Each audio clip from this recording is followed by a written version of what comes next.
JPC Letters. Pondering, a center of latent force, a black hole, and negative field. Continued observations on electromagnetic force and gravity, and of scientific observation of black hole electromagnetic activity, and gravitational attraction. This is a notable occult statement of HPB. A foundation in strength according to the weight of the mass. Here indicated by HPB is the fact of the extraordinary gravitation attraction required to hold together a given planetary or solar body or mass. This unimaginable gravitational force is described as the foundational strength, according to, or proportional to, structure, weight, and mass. The extreme example given is the very universe itself. This, depending on writer's context in Secret Doctrine, which varies, could be the entire vault of the heavens, or a solar system. Either would be true. A most crucial and enlightening point is that the foundation of the universe rests on a single point far more minute than a molecule, circa 1888. This is an extraordinary reference to a black hole gravitational singularity or layer point, later proposed circa 1919. Supermassive black holes or interetheric points are accepted as lying behind all galaxies, as well as all stars. This is illustrated by J.W. Keeley, in The Secret Doctrine, as referenced by HPB. DK uses the terms atoms and molecules interchangeably. Keeley refers to molecule, yet atom, or more accurately, etheric atom is inferred and is also used.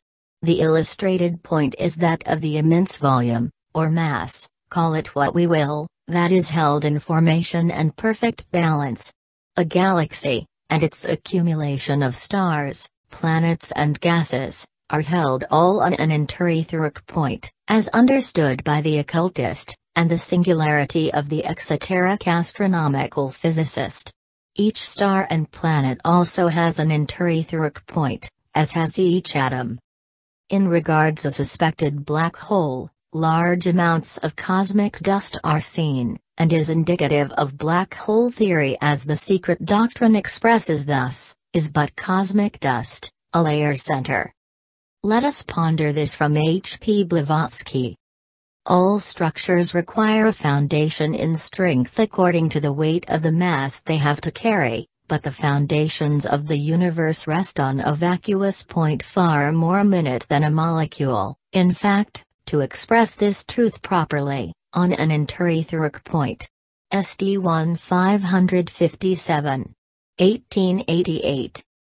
Also, Mr. Keeley illustrates his idea of a neutral center in this way: we will imagine that, after an accumulation of a planet of any diameter, say, 20,000 miles, more or less, for the size has nothing to do with the problem, there should be a displacement of all the material, with the exception of a crust 5,000 miles thick, leaving an intervening void between this crust and a center of the size of an ordinary billiard ball. It would then require a force as great to move this small central mass as it would to move the shell of 5,000 miles thickness. Moreover, this small central mass would carry the load of this crust forever, keeping it equidistant, and there could be no opposing power, however great, that could bring them together. The imagination staggers in contemplating the immense load which bears upon this point of center, where weight ceases. This is what we understand by a neutral center. SD 1557. End.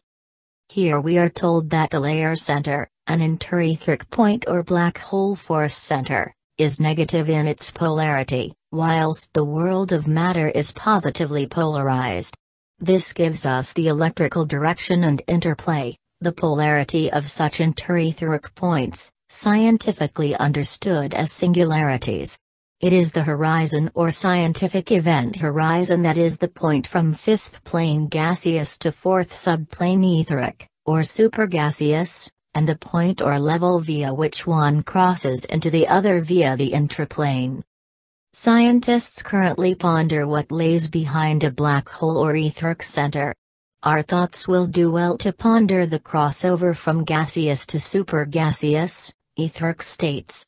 This crossover has a name used by science, which is the event horizon. We are told that an interetheric vacuum can be produced. This could be contrasted with the Tibetan advising that it is possible for the human to tap directly into the ethers for vitality. Below Keeley illustrates the facts on interetheric points as atomic neutral centers. All atoms and planets have such negative centers or etheric centers, and have then their own black hole, as science recognizes all galaxies and stars have. These larger centers are seen through the gravitational bending or lensing of light. They are the attractive powers that power all planets and systems. They are the missing mass of the solar systems and that which substands all matter manifestation. In many ways the missing mass of the planetary logos force or attractive energy. They are the original gravitational sources. Here illustrated is the nature of rotating etheric centers, and we must recall that science recognizes black holes as having rotation, that is, its inconceivable velocity of rotation. Gravitational attraction must therefore have a close connection to electromagnetic force being the source properties of physical phenomena, and to basic or inert motion and relative heavy rhythm of the third aspect. There is a purposeful reason for gas jets as the black hole, or force center of the galaxy or star appears to attract and repulse, and as discussed in the Secret Doctrine as being attractive or magnetic, the elective or propulsive. These two electrical polar opposites hold and produce in exact balance all the power and energy that is required to maintain the function, rotation, orbit, and life evolution of any planet, sun or constellation of suns and galaxies. Black holes or layer centers have not been seen directly, however the physical and phenomenal effects produced around them have been measured. It's noted that repulsion is brought about by rotary action, and we must equate the rotary action of a supermassive black hole or force center, currently theorizes as a sort of spinning magnet and here seen as the source of all momentum and rotary motion. A so-called charged singularity or black hole, occultly understood as a zero point, or force center, has such momentum and rotary motion, whilst an uncharged one has none. It is the ultra-powerful gravitational attraction of a singularity that is seen as the point of greatest denseness or compression of all matter into the black hole, and that point from which black hole, jets, and gamma rays are ejected. The is parallel to the interior dilation of the seven rays and reabsorption of the life of the physical sun and system of schemes, back into the negative layer center, at the close of the solar manvantara. The occult term, becomes seven suns, is reference to the sevenfold nature of a layer center or black hole. It holds within, so to speak, the zero point or singularity, seven neutral centers of the seven planes that hold the seven principles of the planet, or star, or galaxy. HPB states, have started from the same neutral center of life and both have to remerge into it at the consummation of the cycle. SD 261. This having analogy to, and reference to, the process of production and absorption of matter via an event horizon, or point from fifth plane gaseous, to fourth subplane etheric, or supergaseous, and the point or level via which one crosses into the other. He states, it teaches a cyclic law, a double stream of force, or spirit, and of matter, which, starting from the neutral center of being. SD 731. This has an intriguing analogy to the gravitational and electromagnetic interplay of a black hole. Further to my observations on electromagnetic force, and gravity, and of the scientific observation of black hole electromagnetic activity and gravitational pull, both in this case can approach equal strength, and this is proved when gas jets eject free from such strong gravitational forces.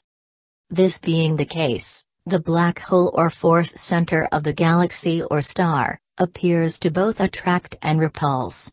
The law of attraction and of repulsion stabilizes and regulates the time and space distances between locations of stars, planets and solar material.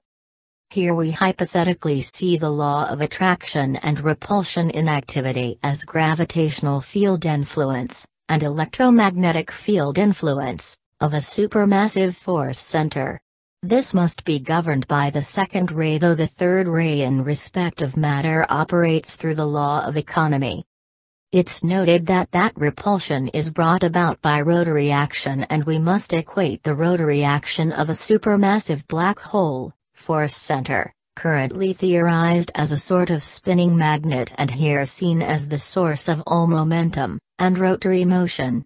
A so-called charged singularity or black hole, occultly understood as a zero point or force center, has such momentum and rotary motion whilst an uncharged one has none. JPC. August 6, 2014. The Tibetan states, "The cosmic law of attraction and repulsion is the basic law of this divine ray. Ray 2. Momentum, resulting therefore in repulsion, was produced by the rotary movement. We have referred to the law of repulsion as one of the subsidiary branches of the great law of economy, which governs matter. Repulsion is brought about by rotary action, and is the basis of that separation which prevents the contact of any atom with any other atom, which keeps the planets at fixed points in space and separated stably from each other, which keeps them at a certain distance from their systemic center, and which likewise keeps the planes and subplanes from losing their material identity." TCF 154.